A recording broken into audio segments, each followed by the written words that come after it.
Welcome to Luca is a Billionaire, where the only thing I invest in is your answers. You start by locking in essentials.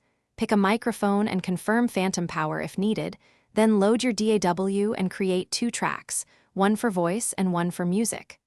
Once done, import the background track and set it to -6 to -12 dB peak so it won't overpower you.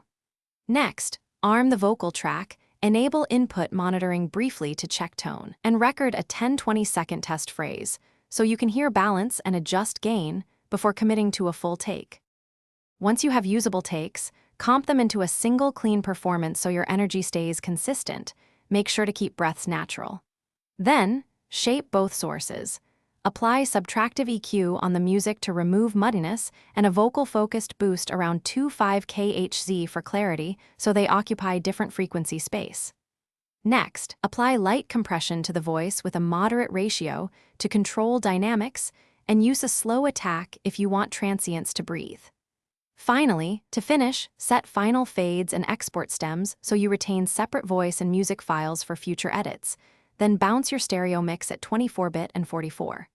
1 kHz. Make sure to listen in mono and on different devices.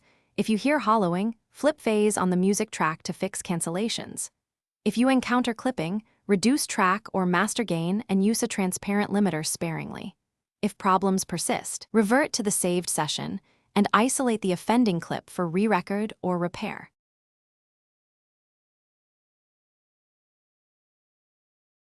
Thanks for watching and please subscribe. It's the best investment you'll ever make.